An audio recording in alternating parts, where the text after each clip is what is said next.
आज एक मुंबईला एक आंदोलन मोर्चा झाला, त्या ठिकाणी त्या मोर्चाची सभा झाली। त्या सभेमध्ये मातंग समाजाचे सगळे नेते उपस्थित होते। त्यातला एक नेता त्या ठिकाणी बोलताना म्हणला की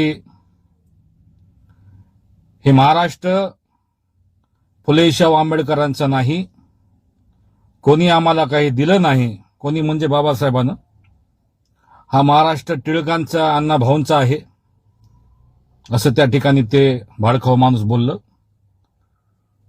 आणि त्यातलं दुसरं एक माणूस म्हणलं की येणाऱ्या 30 तारखेला आंबेडकरांचं नाव खोटं घेऊन खोटा वारसदार त्या ठिकाणी मातंग समाजाविषयी विरोधात आंदोलन करणार आहे, आणि खबरदार जर मातंग समाजाविषयी काय बोलाल तर आम्ही त्यांना मातीत गाडून टाकू, असं त्या ठिकाणी एक भाडखाऊ दुसरा एक बोलला।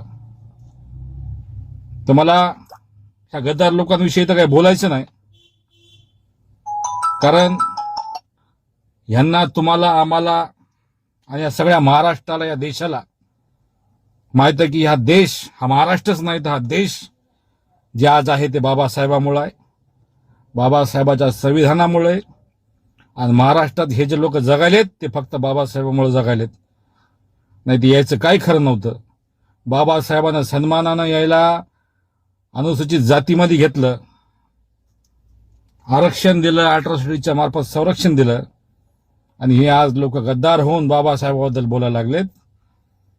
एक वेळेस आमच्याबद्दल बोलले असते तर आम्ही खपून घेतलं असतं, पण आमच्या जीवनाचा आणि जीवनाचा आमच्या सोबतच चाले हो, तुमच्याही जीवनाचा उद्धार करणाऱ्या डॉक्टर बाबासाहेब आंबेडकरांबद्दल तुम्ही बोलायलेत, तुम्हाला तुमची अवकात 30 तारखेला दाखवून देण्यात येईल। महाराष्ट्रातल्या तमाम भीमसैनिकांना, माझ्या आंबेडकरवादी तरुणांना आव्हान आहे की आपल्याला हे धमक्या द्यायलेत की तुम्हाला मातीत गाडून टाकू, 30 तारखेला तुम्ही काय बोलता, तुम्हाला 30 तारखेला या महाराष्ट्रातला आंबेडकरवादी तरुण भीमसैनिक तुमची जागा दाखवून दिल्याशिवाय राहणार नाही।